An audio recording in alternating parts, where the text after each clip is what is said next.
고린도전서 11장 23절에서 29절 말씀, 약속 있는 하나님의 말씀 제가 봉독하겠습니다. 내가 너희에게 전한 것은 주께 받은 것이니 곧 주 예수께서 잡히시던 밤에 떡을 가지사 축사하시고 떼어 이르시되 이것은 너희를 위하는 내 몸이니 이것을 행하여 나를 기념하라 하시고 식후에 또한 그와 같이 잔을 가지시고 이르시되 이 잔은 내 피로 세운 새 언약이니 이것을 행하여 마실 때마다 나를 위하여 기념하라 하셨으니 너희가 이 떡을 먹으며 이 잔을 마실 때마다 주의 죽으심을 그가 오실 때까지 전하는 것입니다. 그러므로 누구든지 주의 떡이나 잔을 합당하지 않게 먹고 마시는 자는 주의 몸과 피에 대하여 죄를 짓는 것이니라. 사람이 자기를 살피고 그 후에야 이 떡을 먹고 이 잔을 마실지니 주의 몸을 분별하지 못하고 먹고 마시는 자는 자기의 죄를 먹고 마시는 것이니라. 아멘. 아멘. 자리에 앉으시겠습니다. 오늘의 에베소서 강해를 마무리하고 성찬 설교 첫 번째 시간으로 성찬에 합당하게 참여하라 라는 제목을 하나님 말씀 증거하도록 하겠습니다. 하나님이 우리에게 은혜를 베푸시고자 마련하신 수단을 가리켜서 신학적 용어로 은혜의 방편이라고 합니다. 은혜의 방편. 하나님은 우리에게 은혜를 베푸시고자 마련하신 수단이 있다는 겁니다. 다른 것들을 가지고 우리가 은혜 받았다고 착각하면 안 되고요. 도리어 신학적으로 엄밀하게 검증되어진 이 은혜의 방편을 통하여 하나님은 우리에게 은혜 주시고자 작정하셨다는 것입니다. 그래서 예배 가운데 우리가 은혜를 받았다고 합니다. 그 이유가 무엇이냐면 그 예배 안에 예배 자체도 은혜의 방편이지만 예배 안에 엄밀히 말해서 말씀과 기도, 성찬이라고 하는 은혜의 방편이 담겨져 있기 때문에 우리가 예배 가운데 은혜를 받는 것입니다. 성령 하나님이 이 말씀과 기도 그리고 본래는 매 예배 때마다 이루어져야 할 성찬을 사용하셔서 신자에게 은혜를 베풉니다. 그래서 우리가 예배 이후에 많은 성도님들이 이런 표현을 합니다. 목사님, 은혜 받았습니다. 근데 우리가 한번 이 은혜 받았다라고 하는 것에 대해서 한번 성경적으로 다르게 정리하고 다음 주에 진행될 성찬에 임하는 시간들을 가져야 됩니다. 왜 그러냐면 은혜 받았다고 하는 것을 성경적으로 정의하여 성경적으로 은혜를 받았다고 생각하는 것이 아니라 대부분 우리가 어떤 느낌을 받거나 내게 감동과 감격이 있으면 그것을 은혜 받았다라고 때로는 오해하기도 하고 착각하기도 하기 때문에 그렇습니다. 많은 경우 예배 순서 가운데 있는 찬양과 그 고조된 분위기 가운데 진행되는 기도회에서 은혜를 받았다고 하는 경우가 많습니다. 실제로 찬양에 담겨진 하나님의 말씀에 대한 참된 묵상으로 인하여 기도회 가운데 선포되는 하나님의 말씀과 그 기도 시간으로 인하여 은혜를 받을 수는 있는데 제가 대학교에서 사역을 하면서 한 번 집회를 진행하면서 하나님이 너를 엄청 사랑하신다라는 찬양을 한 50번 이상을 불렀던 것 같습니다. 한 번 집회에서. 근데 그날 화장실에서 특히 남자 화장실은 그렇게 북적이지 않았는데 자매 화장실 너무나 북적이었어요. 그 이유를 찾아봤더니 그 하나님이 너를 엄청 사랑하신다라는 찬양을 한 50번 부르고 나니까 그 어두컴컴한 곳에서 내 마음에 있는 상처들 나눠지면서 막 그 고조된 분위기에서 은혜를 받았다라고 고백을 하더라고요. 물론 이것을 제가 감히 하나님의 역사 가운데 은혜를 받은 게 아닌데 스스로 착각하고 있다고 평가할 수는 없습니다만 좀 두렵더라고요. 왜냐하면 우리 좀 이따 나눠보겠지만 조나단 에드워즈라고 하는 귀한 신앙의 선배가 영미권에서 대각성 운동이라는 것을 일으켰었습니다. 물론 그가 일으킨 것은 아니라 하나님이 그를 통하여 역사하신 것이죠. 그때에 수많은 사람들이 회심하고 눈물을 흘리며 새로운 변화가 경험됩니다. 그러나 그 역사의 이면에 우리가 조금 주목해보면 그 부흥의 역사 이후에 어떤 일도 일어나냐면 그 조나단 에드워즈 친인척 중에 한 명이 자살하는 사건도 발생을 합니다. 그러니까 우리가 성령 하나님께서 강력하게 역사하시는 곳 가운데 조심해야 될 것은 사탄의 역사도 강력하게 대적함에 일어난다는 것을 우리가 봐야 한다는 것입니다. 그래서 하나님이 너를 너무 사랑하신대 라는 그 영상은 기도회도 올라가 있었는데 지금은 다 내렸지만 조회수가 엄청났습니다. 애들이 그거를 보고 계속 자신이 힘이 지치고 어려울 때마다 그걸 듣고 그 기도회에 그렇게 참여하면서 했는데 제가 조금은 분별하는 것들이 필요하다고 생각을 했고 조나단 에드워즈도 그 역사 속에서 분별하려고 12가지의 표지를 신학적으로 정리를 해놨습니다. 그래서 우리가 은혜를 받았다고 했을 때 과연 성경적으로 은혜를 받았다 혹은 성령 하나님이 진짜로 역사하는 것이 맞다라고 검증되어졌고 지금도 우리에게 일어난 부흥의 역사들을 점검하는 귀한 표지로 사용하고 있는 이 12가지를 한번 내 삶에 적용해 보시고 내가 은혜를 받았다고 했을 때 과연 이 12가지를 가지고 내가 은혜를 받았다고 한 것인지 아니면 일순간에 북받쳐 오르는 감정과 흥분에 매몰되어서 은혜를 받았다고 착각한 것은 아니었는지를 우리가 스스로 돌아봐야 할 것입니다. 조나단 에드워즈가 고린도후서 11장 14절 15절도 그냥 조나단 에드워즈의 역사에서만 있었던 것이 아니라 고린도후서 11장 14절 15절도 똑같이 얘기하고 있습니다. 이것은 이상한 일이 아니니라. 이게 분명히 있다는 거예요. 어떤 일이 일어나냐면 사탄도 자기를 광명의 천사로 가장하나니 그러므로 사탄의 일꾼들도 자기를 의의 일꾼으로 가장하는 것이 또한 대단한 일이 아니니라. 그들의 마지막은 그 행위대로 되리라. 그러니까 사탄도 분명히 교회 안에서 그런 역사들을 의의 일꾼으로 가장하여서 일으킬 수 있다는 것을 우리가 분명히 인식하고 가야 한다는 겁니다. 그래서 에드워즈가 12가지를 정리를 했는데 성령께서 부어주신 은혜가 불확실하다. 이걸 가지고 저거 은혜 아닌데 라고 판단하라는 것이 아니라 불확실하다. 그리고 확실하다 라고 하는 것을 12가지를 정리했습니다. 필요하시다면 인터넷 검색하셔도 되니까요. 제가 빠르게 한번 읽어보도록 하겠습니다. 신앙감정론이라고 하는 책에 이 12가지의 표지, 총 24가지의 표지를 말하는데요. 은혜를 받은 것인지 아닌 것인지 불확실하다. 판단 보류라고 할 만한 12가지 표지는 첫 번째, 감정의 강도. 감정이 막 올라오냐 아냐에 따라서 혹은 몸의 격렬한 반응, 몸에서 무언가 신비한 것들이 경험된다고 해서 신앙과 신학에 대한 관심, 막 갑자기 예배를 드리고 나서 나 신학할까? 그것까지는 아니더라도 말씀에 대한 관심이 생긴다고 해서 아닐 수도 있다는 겁니다. 감정의 자가 생산 여부, 그 감정이 지속되는 그런 것으로 인하여서도 아니라고. 또 다섯 번째, 성경이 갑자기 막 머릿가로 떠오른다. 이것도 조심해야 된다는 겁니다. 여섯 번째, 사랑의 표현은 표현인데 피상적 표현. 일곱 번째, 감정의 정도. 감정이 막 어떤 정도에 있냐에 따라서가 아니라는 겁니다. 여덟 번째, 감정의 체험 순서. 아홉 번째, 종교적 행위와 의무의 피상적 실천. 열 번째, 찬송을 열심히 부름. 11번째, 자신의 구원 확신. 12번째, 타인에 의한 구원의 확신. 이 세부사항들은 책이 이만큼 두껍습니다. 그래서 한번 블로그에도 정리된 것들이 많더라고요. 그래서 한번 좀 보셔서 내가 지금까지 은혜를 받았다고 확실하다고 생각했던 이 경험들을 이 12가지의 표지를 가지고 분별해 보시기 바랍니다. 단 이 12가지의 표지가 성령이 역사하는 곳 가운데도 분명히 경험될 수 있다는 것은 확실합니다.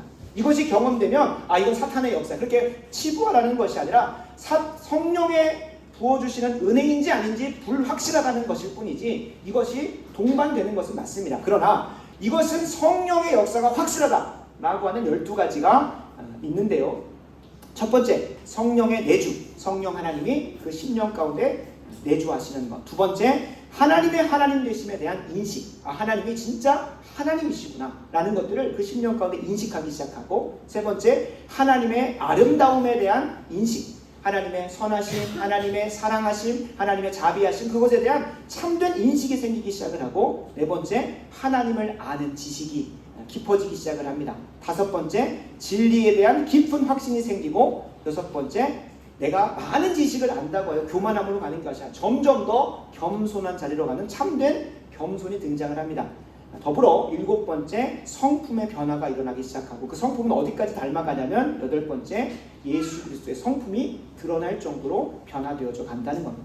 아홉 번째, 하나님을 두려워하기 시작을 하고, 열 번째, 신앙 가운데 균형적인 것이 생겨지게 됩니다. 그러니까 이 균형에 대해서 좀 다채롭게 해석을 할 수 있습니다. 11번째, 하나님을 향한 갈망이 생기고, 12번째, 이거 핵심인데요, 행위로 나타나는 신앙이 분명히 드러난다는 겁니다.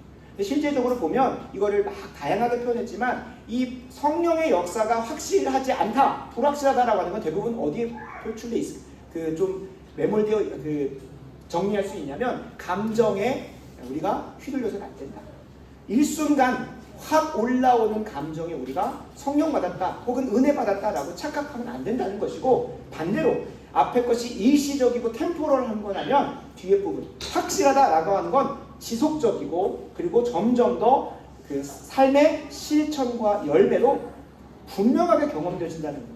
그러니까 이 앞에 거는 우리의 주관적인 감정에 향하여 있다면 뒷부분 성령의 은혜가 확실하다는 건 누군가 봐도 옆에 사람이 봐도 객관적이고 확실하다. 혹은 성경적으로 봤을 때 행동의 변화와 성품의 변화와 말의 변화와 하나님의 두려움과 겸손함이 드러나는 것으로 점검이 된다는 거예요. 그래서 그 이후에도 수많은 신학자들이 정리를 했습니다만 이 조나단 에드워즈 같이 참 잘 정리해놓고 이것들을 길게 써놓은 분도 좀 드뭅니다. 그래서 한번 필요하시다면 영적 감정론 혹은 신앙 감정론이라는 책을 사서 보셔도 되고 더 좀 짧게 나온 것은 영적 감정을 분별하라 라고 해서 요즘 판으로 나온 것도 있습니다. 한번 보셔서 내가 성령의 은혜를 경험한 것인지 아닌지에 대해서 불확실하다고 보시는 분들은 성경 말씀이 가장 근간이 되어야겠지만 이 성경 말씀을 묵상하여 삶의 현실에서 깊이 고민해보고 그것들을 과학적으로 또 역사적으로 정리해놓은 책을 가지고 점검하시는 것도 크게 유익이 될 것입니다. 그래서 우리가 하나님께서 은혜의 방편으로 허락하신 예배, 말씀, 기도 또 이 성찬을 우리가 참되게 참여하게 되면 반드시라는 표현을 좀 지우겠습니다. 하나님께서 은혜를 경험시켜 주시는 여지가 열린다는 것입니다. 근데 우리가 여기서 한 가지 분명히 기억해야 될 것은 나눴던 이 표지들을 가지고 나 혼자 스스로 점검하기는 쉽지 않다는 거예요. 2023년 2월 달에 약 3주간 에즈버리 대학교라고 하는 채플실에서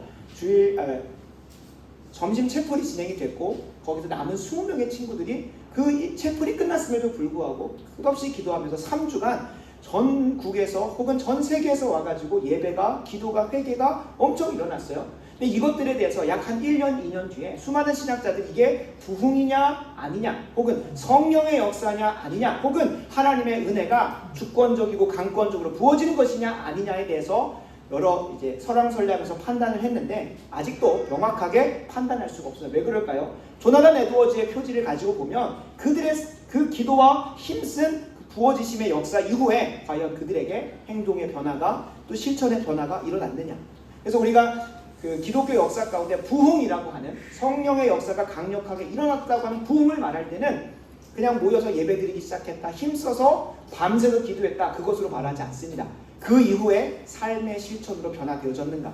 평양 대부흥을 부흥이라고 하는 이유는 수적 많아짐이 아닙니다. 실제로 평양 대부흥이 10만도 안 됐습니다. 지금 저희 대한민국이 믿음 보고 가면 1000만 명인데 10만 명도 안 됐습니다. 그러니까 이게 오히려 이때가 부흥인 거지 그때를 부흥이라고 말할 수가 없는 거죠. 도리어 그때를 부흥이라고 하는 건 그들이 회개하기 시작했고 성품이 변화되기 시작했고 그들이 거하는 곳곳마다 도시가 변하고 마을이 변했습니다. 참고로 그 뉴잉글랜드 지역에서 일어났던 대각성 운동 이후에 그 부흥 이후에는 도시 안에 있는 매춘과 사창가와 술집이 다 사라졌대요. 그리고 지금도 그 현재 도시에 가보면 저도 안 가봐서 풍문으로 들은 걸로는 도시의 경계 지역에는 술집이 있지만 그 도시 안으로는 아직도 술집이나 그런 것들이 들어오지 않았다고. 부흥의 역사는 이렇게 강력하다는 겁니다. 성령의 역사와 은혜의 역사가 강력하다는 겁니다. 도시적으로 임한 것, 그것이 나의 삶 가운데 경험되어질 때도 도시를 그렇게 변화시키는 내 삶 가운데 행동과 성품과 그런 것들이 변화되지 않는다. 그러면 정말로 한번 유심히 돌아봐야 한다는 겁니다. 내가 혹여 감정에 매몰되어서 내 순간적인 체험에 매몰되어서 나는 하나님께 은혜 받았다 라고 착각하고 있다가 주님 심판대 앞에 서서 내가 발가벗겨지는 부끄러워지는 그런 시간이 없을지 한번 내 스스로의 구원에 대해서도 한번 돌아보는 시간 되었으면 좋겠습니다. 그 은혜의 방편 중에 우리 좋은교회가 성찬에 대해서 지금 매주 수요일마다는 말씀에 대해서 한번 그 은혜의 방편들을 점검해 보고 있고 매주 금요일마다는 기도라는 은혜의 방편을 점검하고 있어요. 내가 이방인의 기도로 미신적인 기도로 하는 것이 아니라 하나님이 기뻐하시는 기도로 은혜를 받고 있는지 내 마음대로 기도해가지고 내가 은혜 받았다고 착각하고 있지 않은지 성경적으로 돌아보는 시간을 갖고 있습니다. 그리고 오늘은 은혜의 방편 중에 하나인 성찬에 대해서 한번 살펴보고 다음 주에는 성찬을 시행하도록 하겠습니다. 오늘 함께 성찬에 대해서 살펴보면서 성찬을 제정하신 내가 제정한 거 아닙니다. 교회가 제정한 것 아닙니다. 바로 예수 그리스도께서 제정하신 그 성찬의 의도와 목적대로 내가 성찬에 임하고자 하는 마음이 오늘 이 시간부터 시작되어지길 소원합니다. 예수님이 나를 위해서 십자가에서 몸이 찢기시고 피 흘리셨다는 사실에 대한 감사에만 머물지 마시고 정말로 이 성찬을 통해 하나님께서 우리에게 약속하신 그 은혜를 실체 있게 경험하기를 소원하는 마음 우리에게 부어지길 간절히 소원합니다. 오늘 본문은 사도 바울이 고린도 교회에게 성찬의 참된 의미와 목적에 대해서 가르쳐주고 있는 내용을 담고 있습니다. 당시 고린도 교회에서는 성찬의 본 의도와 달리 성찬을 거듭하면 할수록 공동체가 분열되고 파벌이 생기고 붕당되었습니다. 실제로 하나님께서 성찬을 제정하신 큰 목적 두 가지는 첫 번째, 예수 그리스도의 죽으심에 대해서 감사하는 것, 예수님의 표현대로 따르면 기념하는 것에 있습니다. 첫 번째. 그리고 이 예수 그리스도께서 나눠주시는 살과 피를 기념하는 한 공동체가 이 같은 몸과 같은 피를 마심으로 인하여, 먹고 마심으로 인하여 공동체가 연합하고 하나 되는 것에 목적이 있습니다. 그런데 고린도 교회에서는 성찬을 거듭하면 거듭할수록 엘리트들과 가난한 사람들이 계속 갈라지기 시작을 한 거예요. 오늘은 이 고린도 상황을 다 나눌 것은 아니기 때문에 분명히 고린도 교회가 성찬을 잘못 행해왔었고, 그것에 대해서 사도 바울이 뭐라고까지 경고를 하고 있냐면 11장 26절을 제가 읽어드리겠습니다. 너희가 이 떡을 먹으며 이 잔을 마실 때마다 주의 죽으심을 그가 오실 때까지 전하는 삶을 살아야 되는데, 이것이 궁극적 목적인데 어떤 일을 하고 있었냐면 27절 29절 제가 읽겠습니다. 그러므로 누구든지 주의 떡이나 잔을 합당하지 않게 먹고 마시는 자는 주의 몸과 피에 대하여 죄를 짓는 것이니라. 사람이 자기를 살피고 그 후에야 이 떡을 먹고 이 잔을 마실지니 주의 몸을 분별하지 못하고 먹고 마시는 자는 자기의 죄를 먹고 마시라는 거예요. 그러니까 자기의 죄를 분명히 우리는 예수 그리스도의 살과 피를 먹는 그 자리로 나아간다고 하는데, 도리어 뭐 하고 있다는 겁니까? 고린도 교회가 자기의 죄를 먹고 마시는 그 죄를 범하고 있다는 거예요. 그냥 단순히 사람들에게 죄를 범하는 게 아니라 하나님께 죄를 범하고 있다고요. 그래서 그 결과 어디까지 가냐면, 오늘 본문은 아닙니다만 30절에 보면 그러므로 너희 중에 약한 자와 병든 자가 많고 잠자는 자도 적지 않다라는 거예요. 무섭죠. 성찬 한번 잘못 행하였고 모르고 행하였다가 죄를 행하였고, 그 죄의 결과로 고린도 교회 중에 약한 자도 있었고 병든 자도 생겼고 심지어 잠자는 자가 뭡니까? 죽은 자들도 있다는 겁니다. 그러니까 이 성찬을 우리가 감히 함부로 행해서는 안 돼요. 실제로 뒤에서 살펴보겠지만 이 성찬에 대해서 힘써 고민하고 씨름했던 사람들, 바로 1517년에 종교개혁자들이 종교를 개혁했고, 우리가 학교에서 배웠을 때는 면죄부 사건으로 인해서 촉발되었다고 하지만 그것은 하나의 빙산의 일각일 뿐이고, 그들이 정말로 개혁하고자 했었던 것은 이 예배의 개혁입니다. 특히 예배 중에서도 그들이 미신적으로 드리고 있었던 성찬이 잘 거행될 수 있도록 하는 게 그들의 초미의 관심사였어요. 그래서 나중에 개혁자들 안에서도 분쟁이 일어났는데, 이 성찬을 성경적으로 어떻게 시행할 수 있을까에 대해서 너무나 신비스럽고 인간의 이성을 초월한 영역에 있다 보니까 그들도 말년에 가서야 제대로 깨달았다는 거예요. 이거 그냥 그들이 그렇게 힘써 고민하고 싸워왔기 때문에 우리가 그 유산을 그냥 거저 받아서 그렇지, 그들은 그게 생사의 갈림길에 있었던 문제였어요. 이것 하나를 포기하면 가톨릭의 보호 아래서 신앙생활을 할 수 있었고, 이거를 포기하지 못하기 때문에 그들은 순교할 작정하면서도 나아갔던 거예요. 그러니까 이 성찬을 우리가 함부로 여길 게 아니라는 거예요. 지금 우리는 지난 2000년간, 더 작게는 500년간의 신앙의 선배들이 피땀 흘리고 자신의 목숨과 전 일생을 거쳐서 정리한 교리를 그냥 2만 원만 주면, 도리어 그냥 인터넷에 PDF만 쳐도 공짜로 얻을 수 있기 때문에 관심을 못 가져서 그렇죠. 저 뒤에 놓은 신앙 고백서를 위해서 얼마나 많은 핍박과 박해 가운데 하나님의 말씀이 제대로 실행되어지고 선포되어지기 위해서 수고한 그 역사를 보면 이게 그냥 읽을 수가 없습니다. 저도 참 많이 회개합니다. 매번 수요 기도를 준비할 때마다, 사도신경 강의를 준비할 때마다, 와, 내가 이렇게 정말로 무지했고 하나님이 베푸신 은혜들에 진짜 빙산의 일각도 아니고 발톱의 때만큼도 못 누리고 있었다는 사실들에 처절하게 회개하고 말씀을 준비합니다. 성찬이 그렇습니다. 저도 성찬을 계속 뒤에서 나누게 죄송한데, 성찬을 그냥 단순히 예수님이 나를 위해 죽으셨구나, 나를 위해서 피를 흘리셨구나, 얼마나 아프셨을까, 그 영화를 비아 돌로로사 혹은 그런 영화들을 보면서 막 감정이 막 북받쳐가지고 이제 내가 이대로 살면 안 되지. 이제는 내가 주님 위해서 살아야지. 그 마음 한번 감정 확 일어났다가 이제는 그 감격에 대한 감사와 감격으로 이제 일상 가운데 내 힘과 내 능력으로 살아가는 경우가 너무나 많습니다. 저도 그랬습니다. 근데 성찬은 전혀 그런 의도를 가지고 주님께서 제정하신 게 아니에요. 그 핵심은 고린도전서 11장 26절을 제대로 주의하고 바로 알게 되면, 그리고 이 역사적 본문을 카톨릭의 화채설과 그 다음에 쯔빙글리의 기념설, 루터의 공제설을 바로 이해하게 되면 이 성찬에 대해서 우리가 배웠는데 은혜의 방편인 말씀과 기도, 예배에도 동일하게 적용이 될 수 있다는 거예요. 그래서 바라고 원하옵기는 우리 이 좋은 교회에 있는 분들 중에는 단 한 명도 다음 주에 진행되는 성찬 가운데 죄와 그 피를 먹고 마시는 자가 단 한 명도 없길 간절히 소원합니다. 분명히 동일한 하나님의 잔치상이 이 자리 가운데 배설될 터인데 그 가운데 와서 스스로 죄를 먹고 죄를 마시는 걸 통하여 도리어 약하게 되고 병이 들어버리고 심지어는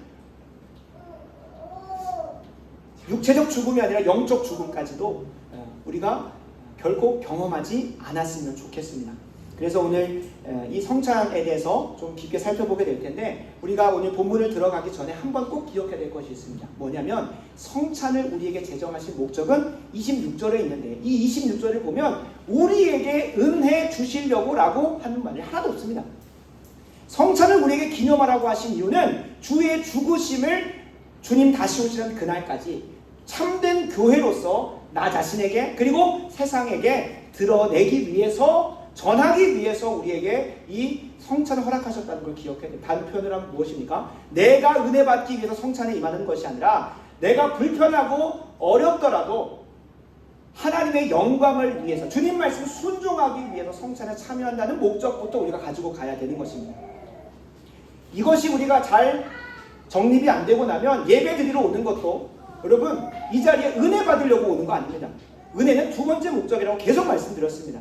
이 자리에는 하나님의 영광을 위해서 내가 나오는 것입니다. 하나님께서 기억하여 거룩히 주의를 성수하라고 했기 때문에 우리가 이 자리에 나오는 것이지 우리에게 은혜 받게 한 주간 지치고 힘든 삶 그것은 하나님께서 은혜로 부어주시는 것일 뿐 그것이 목적이 되는 사람에게는 이 예배가 하나님께 드려지는 것이 아니라 내게 드려지는 것이 됩니다. 성찬도 동일합니다. 성찬을 할 때 이것을 떡과 포도주 막 그런 분위기 만들어가지고 하는 건 필요합니다. 필요하다면 필요하겠죠. 그러나 그것을 임하면서 이게 내게 은혜와 감동과 느낌이 오지 않는다고 해서 그것을 나는 안 할래, 참여 안 할래, 나는 무슨 느낌인지 모르겠어. 그렇게 하는 건 도저히 성찬의 참된 목적에 벗어난다는 것을 꼭 기억하셔야 돼요. 이 고린도 교회도 성찬을 제정하신 목적에서 벗어나서 자신의 즐거움과 유익을 위해서 성찬에 임했다 보니까 분열과 분탕, 심지어는 죽은 자까지도 등장을 했다는 거예요. 그래서 저희가 꼭 기억해야 될 것, 뒤에서 나누는 것들은 다 잊어버리셔도 돼요. 이것은 우리가 정말로 잊어버리면 안 되는 것은 예배 자리에 나오는 것, 말씀 보는 것, 기도하는 것, 은혜의 방편을 우리에게 주신 거 맞습니다. 하나님이 우리에게 은혜 주시려고 하는 거지 우리가 은혜 받으려고 하는 게 아니라는 거예요. 엄밀히 다릅니다. 주체가 하나님이 하나님의 은혜 가운데 우리에게 주시면 말씀과 기도와 예배와 성찬 가운데 은혜가 부어지는 것이고 우리가 은혜 받으려고 이거를 사용하는 것은 주체가 잘못됐다는 거예요. 근데 이게 진짜 어감 차이인데 그 미묘한 차이를 분명하게 아셔야 돼요. 하나님이 우리에게 주시려고 베푸신 것이지 우리가 은혜를 거머쥐려고 한 것이 아니라는 거예요. 그럼 그런 사람들의 기도가 어떻게 나오겠습니까? 오늘 목회 기도에 나온 것처럼 하나님의 뜻이 내 삶 가운데 나를 부인시키고 십자가 지우게 하려고 기도하는 게 아니라 뭐 하게 합니까? 내 뜻을 하나님에게 관철시키려고 조심스러운 편이지만 하나님을 도리어 부인하게 하고 십자가 지우려고 반복해서 지우려고 내 기도와 내 뜻을 내 정욕을 하나님께 말은 부탁드리는 건데 도리어 관철시키려고 할 때가 많다는 거예요. 그래서 꼭 이걸 기억하셨으면 좋겠습니다. 이것만 바뀌어도 정말로 이 예배 가운데 하나님께서 부어주시는 은혜가 있으실 줄로 믿습니다. 반드시까지는 아니더라도 분명히 그렇게 그것이 변형되어져야 그것이 순서가 바뀌어져야 한다는 것을 꼭 기억하시기 바랍니다. 그래서 우리는 꼭 내게 유익이 있고 은혜가 있으면 하고 유익이 없으면 안 하는 수준의 신앙생활은 정말 끝났으면 좋겠습니다. 내게 유익이 있으니까 주님 섬기고 내게 유익이 없으니까 주님 안 섬기고 그런 수준은 아니었으면 좋겠어요. 그래서 그걸 소망하셨으면 좋겠습니다. 그런 더 높은 차원으로 나아갈 수 있도록. 그래서 그렇다면 이 정말로 성찬을 우리에게 허락하신 목적이 무엇인지 살펴보도록 하겠습니다. 26절 말씀입니다. 26절 제가 한번 읽겠습니다. 너희가 이 떡을 먹으며 이 잔을 마실 때마다 주의 죽으심을 그가 오실 때까지 전하는 것이라. 이 성찬을 우리에게 주신 목적은 주님의 죽으심을, 주님 다시 오시는 그날까지 내 자신에게도 그리고 세상에게도 전하는 것이래요. 실제로 그렇습니다. 내 자신에게도 먼저 전해야 됩니다. 우리가 일상을 살아가다 보면 매 주일마다 예수 그리스도의 죽으심과 부활에 대해서 그 복음이 항상 선포되는 것은 아닙니다. 물론 복음의 그 광의적 의미 안에서는 복음의 내용이 선포되지만 항상 예수 그리스도를 더 붙드는 자리로 안 갈 때도 있다는 거예요. 그래서 이 성찬을 할 때마다 주의 죽으심을 우리 자신에게도 계속 전해야 되는 거예요. 아, 내가 이 자리에 있는 것, 내가 이 땅을 살아가는 것 깜빡깜빡 하거든요. 눈에 보이지 않기 때문에 예수님의 사랑과 은혜를 깜빡깜빡해요. 그때마다 주님께서는 우리의 눈에 보이지 않는 것을 믿음의 눈으로 볼 수 있도록 심지어는 보여주기만이 아니라 우리의 오감을 만족시켜 주십니다. 그죠? 그것을 붙잡음을 통하여 예수 그리스도를 붙잡는 것을 우리가 묵상하고 그것을 내 입에 넣음을 통하여 하나님의 말씀 예수 그리스도의 그 부활의 능력이 내 입에 들어가고 내 영혼에 들어가고 그것을 소화함으로 그것이 내 살과 피가 되는 것처럼 그분의 능력으로 사는 것을 눈에 보이지 않는 그것을 영적인 세계를 믿음으로 바라보라고만 하지 않으시고 실체 있게 우리에게 보여주시는 거예요. 그리고 첫 번째는 주의 죽으심을 내 자신에게 계속 확인시켜 주시는 것도 있다는 겁니다. 그래야만 그 능력으로 이 땅의 삶을 또 살아가게 됩니다. 근데 이제 의문점은 이것을 도대체 어떻게 주의 죽으심을 세상에 전할 수 있냐는 겁니다. 세상에 어떻게 전할 수 있을까요? 이를 위해서 우리가 성찬에 대한 신학적인 이해가 필요합니다. 지금부터는 많이 어려워집니다. 그럼에도 이것들이 계속 반복해서 또 보시고 필요하다면 인터넷에 검색해 보셔서라도 뒤에 있는 책을 통해서라도 꼭 정리하시면 좋겠습니다. 먼저 결론부터 말씀드리면 성찬을 통해 복음의 원리를 보여주는 것을 우리가 우리 몸에 담겨져야 됩니다. 그걸 통하여 세상 가운데 주님의 죽으심이 전하여집니다. 성찬을 어떻게 이해하느냐가 내 신앙을 좌지우지한다고 해도 과언이 아닌데요. 특별히 종교개혁자들은 이 성찬의 참된 의미와 목적을 이 성찬의 복음의 의미를 잘 담아내려고 신학적으로 엄청 투쟁했다고 말씀드렸습니다. 로마 카톨릭은 화채설이라는 걸 따집니다. 화채설은 뭐냐면 몸이 된다는 겁니다. 로마 가톨릭은 성찬 중에서 나눠지는 떡과 포도주가 예수님이 말씀하신 그대로 진짜 예수님의 살과 피가 된다고 문자적으로 받아들입니다.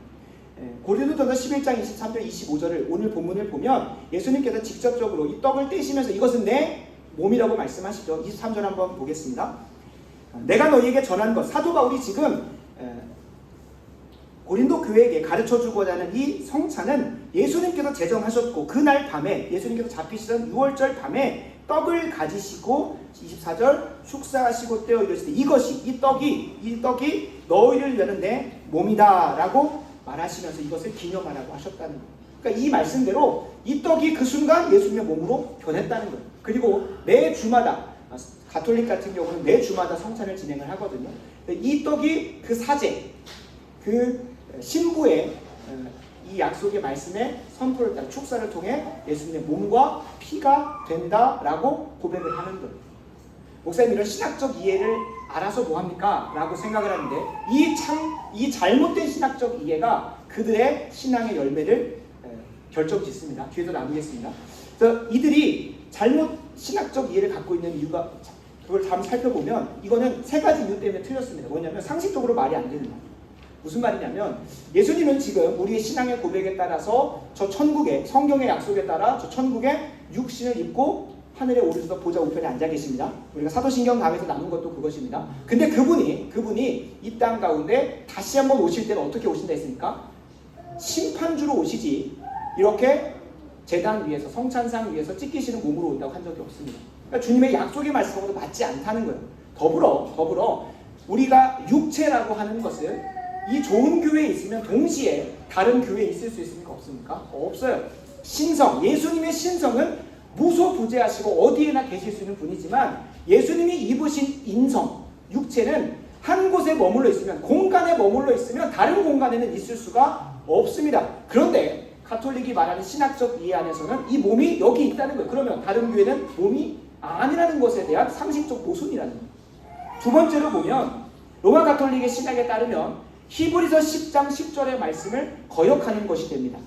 주님께서는 히브리서 10장 10절에 뭐라고 얘기하냐면 예수 그리스도의 몸을 단번에 들이심으로 말미암아 우리가 거룩함을 얻었대요. 예수님의 십자가 사건, 피가 흘려지시고 살이 찢기시는 십자가 사건은 역사적으로 단 한 번만 필요합니다. 단 한 번만. 그 효력이 영원하시고 단번에 이루어지는 것 때문에 반복해서 할 필요가 없어요. 그러나 로마 가톨릭의 신학 아래서는 이 앞에 다음 주에 배설될 이것을 우리는 성찬상이라고 합니다. 왜냐하면 예수님께서 성찬상, 그러니까 만찬, 우리가 주님의 식사를 교제하는 자리이기 때문에 상으로 고백을 해요. 근데 가톨릭은 뭐라고 표현하면 제단이라고 표현합니다. 예수님을 계속 죽이는 거예요. 그 현장에서. 그날 떡을 찢고 피를 흘리는 그 모든 현장이 예수님의 제사를, 예수님이 십자가 못 박혀 죽으시는 구약의 제사를 계속 반복하는 거예요. 근데 반복해야 할 제사는 구약의 소와 양과 염소의 피로 했었던 제사만 반복할 뿐이지 예수님의 제사는 반복할 필요가 없어요. 히브리서 10장 10절이 그걸 이야기하고 있습니다. 한 번만 하시면 되는 거예요. 근데 그분을 계속해서 이 땅에 내려오게 만드셔가지고 자르고 찔러서 매번 이 제단상에서 제사를 드리는 거예요. 그러니까 그들은 아직도 구약에 머물러 있는 거죠. 예수님이 오시지 않은 거나 마찬가지로 신앙생활을 하고 있는 거예요. 그래서 그들을 신부라고 표현하지만 그들 다른 표현을 하면 사제라고 표현을 합니다. 사제의 영어는 프리스트입니다. 그리고 이거를 성경에서는 제사장이라고 하죠. 그러니까 신부가 제사장으로서 제단 위에서 매 주마다 예수님을 전 세계적으로 죽이고 하는 거예요. 이건 성경에 맞지 않는, 신학적으로도 맞지 않는 거예요. 세 번째로 오늘 본문을 잘 읽어내지도 못했습니다. 떡은 이것은 내 몸이라고 했거든요. 근데 25절을 보면 식후에 또한 그와 같이 포도즙을 가지시고가 아닙니다. 잔을 가지시고 이랬습니다. 이 잔은 내 피로 세운 언약이라는 거예요. 그러니까 이 잔에 대해서 주님께서 내 피다라고 말씀하시는 게 아니라는 거예요. 중요한 건 이 잔을 가지시고 이 잔을 가지시고 세운 언약을 얘기하시는 것이지 이 잔이 예수님의 피가 됐다는 게 아니에요. 그러니까 떡은 오케이 문자적으로 그렇게 바뀌었다고 하더라도 주님께서 잔을 가지시고 얘기하셨지 이 포도주를 가지고 변화됐다고 말씀을 안 하셨다는 거예요. 그러니까 성경 자체도 제대로 못 읽은 처사라는 거예요. 그러니까 그들이 계속해서 반복적으로 제사를 매주마다 드리는 거예요. 이거는 어떤 이 신학적 이해가 어떠한 그들의 신앙으로 가냐면 그들은 예배에 참석하는 것만으로도 구원받았다고 하게 됩니다. 그들에게 있어서는 7대 성사라고 해서 우리는 세례와 성찬만 예수님이 제정하셨기 때문에 그것만 진행을 하거든요. 그들은 뭐 견진 성사니 서품 성사니 무슨 별걸 다 합니다. 그래서 그 7가지 성사를 꼭 다 행하는 것이 그들의 구원을 담보합니다. 그리고 그들이 병상에서 세례를 많이 베푸는 경우가 많은데 성찬까지도 베푸는데 그 이유가 무엇이냐면 성찬의 두 번째 의미인 연합하고 공동체로 모이는 것을 신경 안 씁니다. 그것을 먹는 그 순간 뭐가 되냐면 그들은 예수님의 몸과 같이 화해집니다. 의롭게 되는 거예요. 그래서 그 즉시 지금 병상에 누워있다가 죽어도 천국 갈 수 있다는, 물론 그렇게 살아내도 연옥이라는 것을 잠깐 경유해서 자신의 이 땅에서 지었던 자범죄에 대한 것들을 다 보속해야 되기 때문에 자신의 노력으로 해결해야 되기 때문에 잠깐 연옥에 머물긴 하겠지만 분명히 그들은 예배를 참여하는 것만으로도 내가 구원을 받았다라는 것을 확인하고 확신시켜 줍니다. 그들에게 있어서 선행이 중요한 게 아니에요. 그냥 그 로마 가톨릭에서 제공하고 있는 예배와 예전만 잘 참여하면 내가 이 땅에서 죄를 범하고 무슨 짓을 다 해도 천국 갈 수 있다고 믿는 신앙으로 나아가게 된다는 거예요. 근데 간혹가다 우리가 성찬을, 나는 가톨릭 신자, 로마 가톨릭 신자가 아님에도 불구하고 어떻게 임하는 경우가 많냐면 나 성찬을 참여함으로 내가 어떠한 삶을 살든 간에 나는 구원받았어 라고 착각하고 있다면 똑같은 성경을 가지고 있고 똑같은 성찬상 앞에 서 있지만 그는 로마 가톨릭 신자라고 스스로 시인하는 거예요. 그래서 우리가 참된 믿음의 신학적 고백이 필요해요. 머리가 아프더라도 제대로 해야 돼요. 이것이 단순히 우리 구원의 문제뿐만이 아니라 좀 이따 나누게 되면 영적 임재서를 잘 알고 나면 이것이 진짜 복음의 능력이구나. 하나님께서 우리에게 약속하신 것을 괜히 은혜라고 하는 게 아니구나 라는 걸 깨달을 수 있습니다. 이 로마 가톨릭의 횡포에 따라서 그것을 반대하여 종교개혁자 1.5세대로 마르틴 루터가 1517년에 대적을 하게 됩니다. 그가 주장했던 것은 이 성찬, 화채설에 반대하여 뭘 주장하냐면 공제설을 주장합니다. 공제설이라는 것은 함께 있다라는 것을 공제, 함께 있다. 근데 어디에 함께 있냐? 예수님이 저 하늘에 계시는 게 아니라 육체를 입으시고 이 땅에 내려오셔서 빵의 위와 아래와 옆에 함께 계신다는 거예요. 이해가 안 되죠. 저도 이해가 안 됩니다. 대부분 이 공제설은 많은 신학자들이 평가하기로 화채설하고 별반 다를 게 없다라고 해요. 실제로 예수님의 몸이 내려올 수가 없잖아요. 방금 말했던 로마 가톨릭의 그 이해와 이 루터의 이해가 뭐가 다른지 모를 정도로 그래요. 그 떡 자체가 예수님의 몸이 되는 것이든 예수님의 그 인성이 육체가 떡 함께 옆에 있다. 이게 도저히 이해도 안 되고 화채설하고 별반 다를 게 없다는 거예요. 근데 이제 이 루터의 반대에서 나온 사람이 누구냐면 쯔빙글리라고 하는 사람입니다. 쯔빙글리는 기념설을 주장을 합니다. 기념설이라는 건 뭐냐면 떡과 포도주는 단순한 상징일 뿐이다. 상징. 그냥 예수님이 이거는 앞으로 몸이니까 이걸 볼 때마다 나의 죽음과 내가 피 흘렸다는 사실을 기념해 라고 실제로 성경 표현이 기념하라고 했으니까 그것을 감사하고 감격하고 그 은혜로 내가 풍성하게 되는 것을 기념해 정도로만 이해를 했다는 거예요. 그러니까 가톨릭에서 말하는 그 신비한 것, 뭔가 예수님의 몸이 되고 하는 그런 것들 다 빼버리니까 인간적인 이해의 수준 안에서만 이해를 하는 거예요. 근데 우리가 믿는 복음이나 성경의 내용이 인간의 이해 수준으로만 하면 어떠한 그런 은혜가 없습니다. 무슨 말이냐? 이제 이 기념설을 지키는 사람들의 행태가 어떻게 삶의 열매를 맺어지냐면 이 성찬을 참여하고 나서 예수님이 날 위해 죽으셨어. 그것에 대한 감사와 감격으로 어떤 능력과 힘으로 살아가야 되니까 이제는 이 예배 자리 끝나고 나서 나 이제 그 예수님이 내게 베푸신 구원이 감사하니까 감격스러우니까 이제는 내가 주님을 위해서 뭘 할 수 있을까 하면서 주님 다 한쪽에 예배당에 모셔놓고 나는 내 힘과 능력으로 주님 영광에 살겠다고 하는 거예요. 이 기념설을 고백하게 됩니다. 예수님이 죽으신 그 사건이 그냥 과거에 있었던 사건이고 나에게 주신 은혜가 있어, 감격이 있어. 그 감사에 대한 반응으로 이제는 내가 어떻게 하면 주님 예배할 좋은 마음이죠. 그러나 이것은 복음이 아닙니다. 복음은, 참된 복음은 우리를 구원의 여정에 은혜로 초대하시고 은혜로 이루어가시고 은혜로 완성하시는 게 복음이에요. 그 어떠한 우리의 노력과 힘과 지혜가 단 하나도 들어갈 수 없는 것입니다.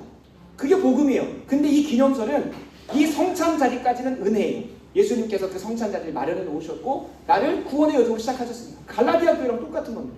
갈라디아 교회가 처음에는 무엇으로 시작합니까? 성령으로 시작합니다. 은혜로 시작을 해요. 그러나 그 이후에 뭘로 그 구원을 이루어가려고 합니까? 내 힘과 노력을 율법으로 이루어가려고 하는 문제를 일으키잖아요. 그러니까 똑같은 짓을 이 기념설을 주장하는 사람들이 하고 있는 거예요. 근데 대부분의 신앙의 한국교회 성도님들이 이 기념설에 머물러 있을 때가 많다는 거예요. 이 성찬상에 참여하고 나서 주님이 나를 위해서 죽으셨지. 내가 이걸 다시 한번 잊어버리면 안 돼. 이 눈에 보이니까 예수 날 위해 몸이 찢기셨구나. 피 흘리셨구나. 그것에 대한 감사와 감격으로 끝나고 이제 예배가 끝나면 이제 내 힘과 능력으로 살아가요. 예배의 자리도 그렇습니다. 말씀과 기도의 자리도 그래요. 예배 가운데 하나님께서 말씀을 주시면 내가 그것을 은혜로 받고 그냥 그것에 대해서 찔림도 받고 그것에 대해 감사도 받고 위로도 받고 이제는 내 힘으로 능력을 살아가겠다 착각하는 경우가 많아요. 근데 그것은 복음이 아니에요. 갈라디아 교회가 잘못했었던 다른 복음이에요. 다른 복음. 진짜 복음은 칼빈이라고 하는 신앙의 선배가 영적 임재설로 정리를 해놨습니다. 영적 임재라고 하는 것은 빵과 포도주가 예수님의 몸과 피를 보여주고 우리의 육신의 눈에 보여주고 성령님이, 여기서 중요한 건 성령님인데 성령 하나님이 그 상징을 통해 성경에서 계시된 그리스도를 우리 마음 가운데 나타내시는 것을 이야기합니다. 이게 인간의 이성으로 쉽게 표현할 수가 없습니다. 왜냐하면 신비의 영역에 있기 때문에 인간의 이성을 넘어선 비이성적인 게 아니라 초이성적인 영역이기 때문에 이게 뭔 말이야 싶은데 성령 하나님이 신학의 선배들 통해 이렇게 표현했습니다. 만일 우리가 눈과 마음을 가진 채로 하늘에 들려 올라가서 그리스도의 나라의 영광 속에 그를 찾는다, 예수 그리스도를 찾는다면 상징들, 바로 이 떡과 포도주가 온전하신 그에게로 우리를 초대하는 것과 같다. 이렇게 표현을 했습니다. 우리는 떡이라는 상징의 이름으로 그의 몸을 먹게 되고 포도주라는 상징의 이름으로 그의 피를 따로 마시게 되어 결국 그를 완전히 즐길 수 있다. 그러니까 우리가 육신은 우리의 눈과 육신은 이 땅 가운데 있지만 이 떡과 포도주를 통하여 성령 하나님이 우리의 영을 하늘의 보좌에 앉아 계신 예수 그리스도께로 인도하여서 그분이 천국에 배설해 놓으신 잔치자리에 우리가 참여하게 하시는 게 이 성찬이라고 하는 거예요. 화채설이나 공제설이 이야기하는 것처럼 예수님의 인성이 빵과 포도주로 내려오시는 게 아닙니다. 떡과 포도주가 육체의 생명을 지탱시켜주고 유지시켜주는 것과 똑같은 방식으로 그리스도의 살과 피가 우리 영혼에게 양식이 되는 것을 이야기하고 있는 겁니다. 여기서 중요한 건 성령의 역사가 절대적으로 필요합니다. 성령의 역사가. 그러니까 우리끼리 즐기고 할 수 있습니다. 실제로 우리가 성찬을 참여하고 나면 성령 없이도 우리가 식사 교제만 해도 연합하고 교제가 되잖아요. 그러니까 예수님 없어도 성령님 없어도 연합은 할 수 있을지 모르겠어요. 물론 그분이 다 강력하게 역사해 주셔야겠지만 분명히 우리가 주의 죽으심을 뭐하기 위해서는 맛보고 경험하기 위해서는 성령 하나님께서 임재하셔서 내가 이 빵을 집을 때에 예수 그리스도를 붙잡는 것처럼 그 묵상이 우리에게는 경험되어져야 되고 우리는 마치 우리의 영혼이 저 하늘 보좌에 가서 예수님과 대면하고 만나고 교제하는 것처럼 우리에게 이끌려 올라가게 하신다는 거예요. 그래서 성령의 역사가 강력하게 필요합니다. 그래서 윌리엄 퍼킨스라고 하는 신앙의 선배는 성령의 역사가 없이는 이렇게 된다고 합니다. 회심하지 않은 자들, 성령의 역사가 없는 자들은 표징이 이 떡과 포도주가 지시한 것은 없이 단지 떡과 포도주만 육신적으로 먹는다는 거예요. 하지만 회심한 신자들, 성령의 강력한 임재가 있는 자들은 그들의 구원에 대해서 이 표징, 이 떡과 포도주가 지시하고 있는 예수 그리스도의 참된 살과 피를 다 받게 된대요. 성령을 통해서 영적인 임재가 일어나고 신자에게서 그냥 떡과 포도주를 기념하고 끝나는 게 아니라 그러면 내가 영적인 임재 가운데 성찬을 참여한 것을 어떻게 점검할 수 있을까요? 방금 우리 조나단 에드워즈가 얘기한 것처럼 감정과 감격이 있을 수 있습니다. 그것 가지고 판단하라는 것이 아니라 뭐로 점검을 해야 될까요? 배웠죠? 열매로 봐야 된다는 거예요. 영적인 임재로 내가 참되게 성찬을 참여했다면 내 삶 가운데 열매가 반드시 맺어진다는 거예요. 반드시. 그 하늘 보좌 우편에 앉아 계신 예수 그리스도의 능력으로 이 땅의 삶을 살아가는 능력이 경험되어지기 시작을 한다는 거예요. 감사와 감격 그 순간 있을 수 있습니다. 그러나 그것을 내가 믿음으로 온전히 참여하였을 때에는 반드시 그 은혜 가운데 성품의 변화가 일어나고 행동의 변화가 일어나고 참된 그리스도인의 삶으로 드러나기 시작한다는 거예요. 여러분 복음이라는 건 내가 예수님을 믿으면 천국 간다의 수준으로 정말로 단순 무식한 게 아닙니다. 정말로 참된 복음은 내가 죽고 나서의 삶뿐만 아니라 이 땅의 삶을 어떻게 능력 있게 살아갈 수 있는 또 약속하고 있습니다. 내가 예수 그리스도와 온전히 연합하여진 자에게는 이 땅에 두 발을 딛고 살지만 내 힘의 능력과 지혜로 사는 것이 아니라 하늘의 능력과 힘으로 살게 되는 거예요. 그래서 사도행전 1장부터 28장까지의 역사가 무엇입니까? 한낱 개인과 인간의 지나지 않지만 예수님을 저주하고 부인했던 베드로지만 예수님을 대적하여 살았던 바울이지만 성령 하나님을 통하여 예수 그리스도와 연합한 자로서 하늘의 능력을 입고 사니까 죽음도 가난도 아픔도 슬픔도 넉넉히 이기며 그 가운데에 예수 그리스도를 전하며 사는 삶을 살아냈다는 거예요.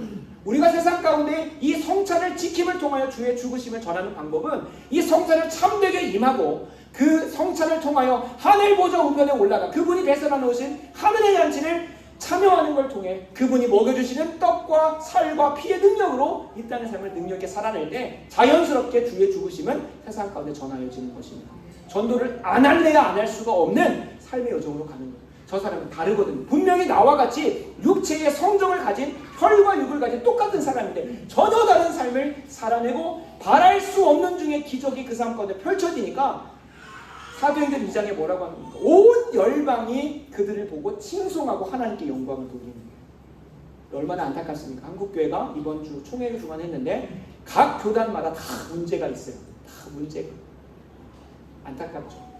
정말로 우리에게 회복되어야 되는 것은 이 교회 안에 말씀이 되어야 되겠고 무엇보다 하나님께서 은혜로 베푸시고자 했던 은혜의 방편이 성찬이 잘 회복되어져야 됩니다.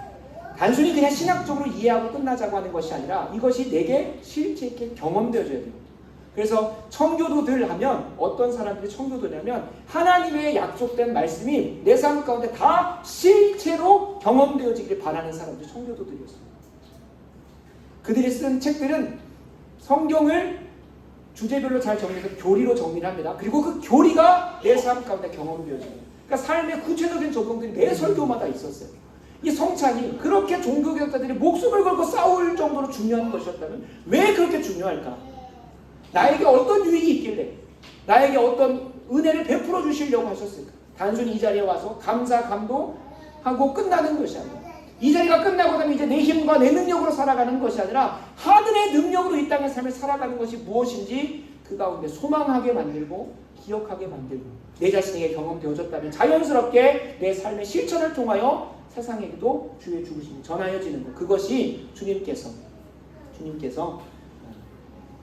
잡히시던 날 밤에 우리에게 약속하신, 그리고 주님 다시 오시는 그날까지 끝까지 기념하고 누리라고 하셨던 은혜의 총체입니다. 그래서 우리가 바라고 원하옵기는 한국교회 안에, 그리고 우리 성도들 중에도 많은 분들이 가톨릭적으로까지는 아니더라도 난 성찬 참여했으니까 구원받았어 라고 말하진 않아요. 그들은 이 성찬을 먹는 순간 예수님과 같이 의롭게 되어집니다. 그들의 신학적 교리대로 하면 딱 떡과 포도주를 기념하는 그 순간 목을 치면 바로 천국 가요. 우스갯소리지. 실제로 그래요. 그거 먹는 순간 예수님과 같이 몸이 변한다니까. 그러면 그 순간 죽으면 돼요. 근데 어떤 순간? 바로 자리로 돌아가는 그 순간 수많은 죄의 유혹과 죄를 짓지 않습니까? 그러니까 다시 또 여러 가지 성사들을 참여해야 돼요. 그러니까 가톨릭적으로 임하시는 분들은 많이 없을 거예요. 그러나 기념설로 임하는 경우가 꽤 많습니다. 예배 가운데 나오고 말씀과 기도도 그렇게 임하는, 제가 그래서 오늘 목회 기도 때 얘기한 겁니다. 말씀 가운데 찔림은 있어요. 그리고 예배 가운데 항상 죄송한 마음은 있어요. 그리고 그것을 다시 한번 좀 깨닫고 나면 또 일상으로 가서는 주님 붙들고 나아가는 게 아니에요. 예수 그리스도와 온전히 연합하고 그분의 힘과 능력으로 살아내려고 기도하고 처절하게 씨름하는 게 아니라 이제는 내 맘대로 내 뜻대로 살아가는 거예요. 예배 자리만 잘 지키면 된다.